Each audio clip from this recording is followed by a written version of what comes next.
Yeah, and we came a long way. Like if you look at Maker like a long time ago, let's say in 2018, then if you wanted to buy DAI or sell DAI or make a vault, it was all a little bit of a developer heavy process. So you needed to be kind of like a developer to understand how to open a Maker collateralized debt position, and you also needed to really understand the inner workings, else you wouldn't understand this. Look at the interface. But today you can see we already came a long way from where we are when the system was still very in its infancy. So we already increased our protocol hardening quite a bit, and it will only get stronger. What is also pretty cool to see here. Opened this already. So if we look into, if we, what you also saw is that after the Black Thursday happened, we saw that there was a community effort for making the keeper bots more accessible for the general population, right? So what does that mean? That means that like it's now really hard to set up a keeper bot. Like if I would do a course on setting up a keeper bot, that would be like a whole a whole course on itself on how to understand how to do that. It's not easy. So what they did, they set up a keeper bot for the community, and it will be funded by the you can fund your DAI into the keeper bot, and you can actually generate a profit by adding liquidity to the like a community keeper bot. Normally, if you need to set up a keeper bot, you need to have some funds, etc., etc. This is like a community funded keeper bot, and it's already now on testnet, and I think they're gonna go live soon. So then you can actually inject your Maker into a keeper bot. So this is another block into the DeFi Lego, where you have this automated keeper bot which you can inject with liquidity and earn a profit. So you can see it here. Like I click on this, and I can I see here I have some test DAI into my account. I can enter amount that I want to put in. Let's say I invest say $100.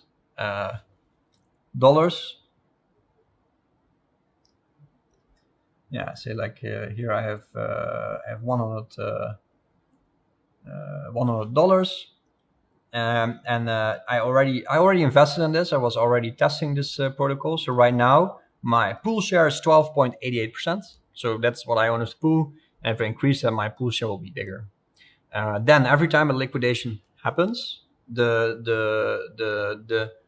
liquidation penalty that the other person pays, that doesn't fill up their vault in time, that penalty gets basically shared throughout the whole pool, so that everybody is incentivized to keep this pool alive and to provide liquidity to this pool.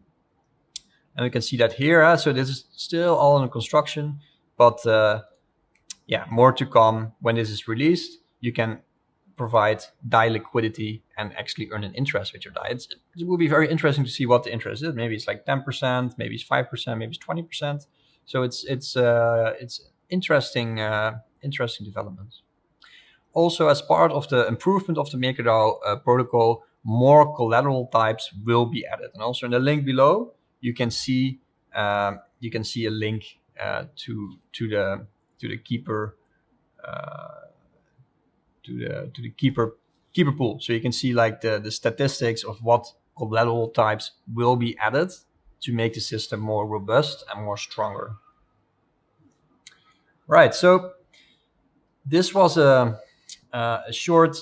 This was a more in depth like recap about what happened in Black Thursday and what happened to Maker DAO, especially. So you understand that this cornerstone of the DeFi ecosystem, how it functions and what happened to it. And I think you can now place a little bit better why the DAI saving rate was at 0%.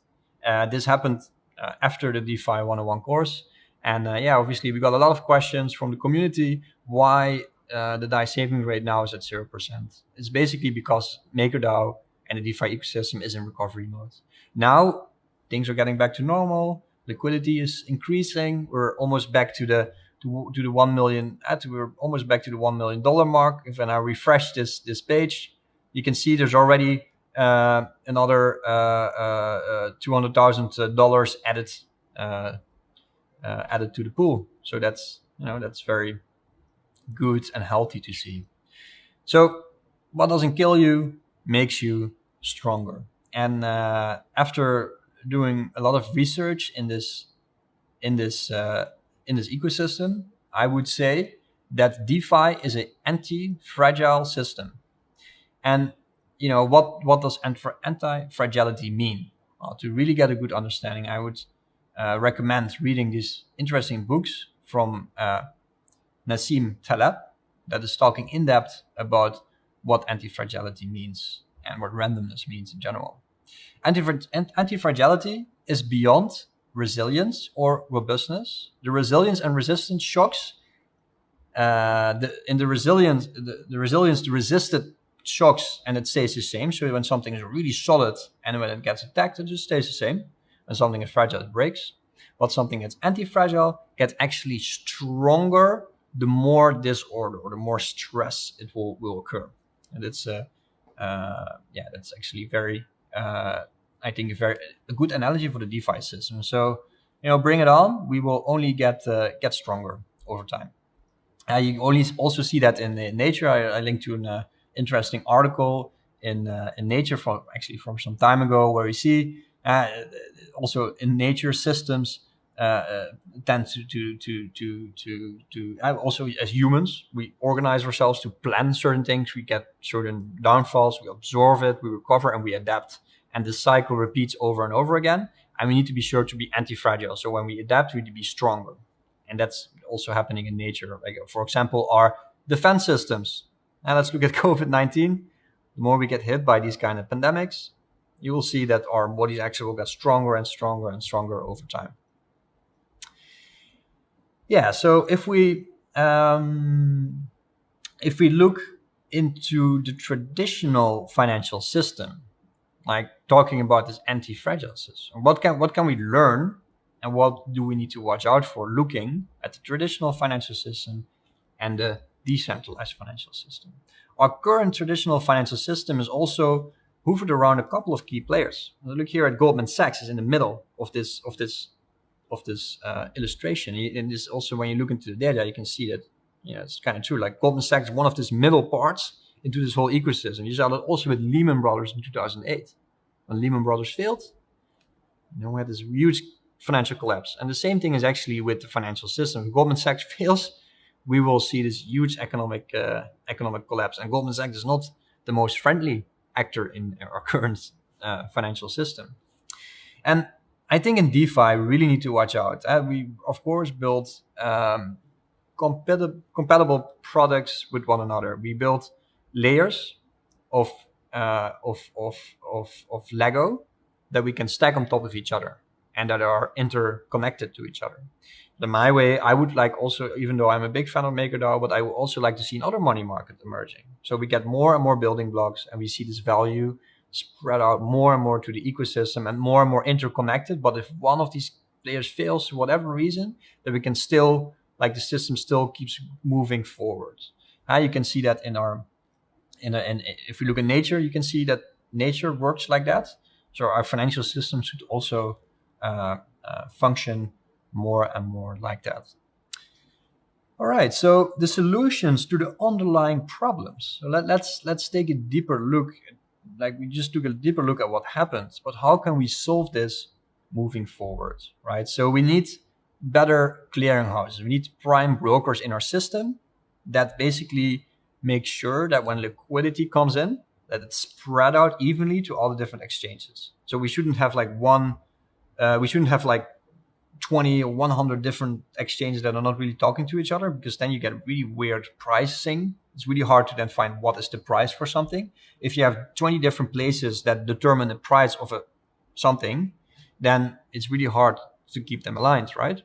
So what prime brokers do, they make sure that there's one point where liquidity is injected and then spread out over different systems to take the best order for the buyer or the seller, and that actually makes the system more healthy in general. And you can see here on the left this is a traditional finance prime brokerage dealer setup, and here we see 0x, which is also kind of like a prime broker that is an API you can use, and then you inject your value into this 0x, and then you spread out your liquidity to all these different exchanges. It's a very beautiful beautiful system.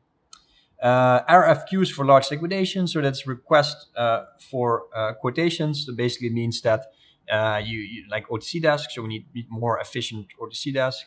Implementing tech upgrades, we're obviously working on that.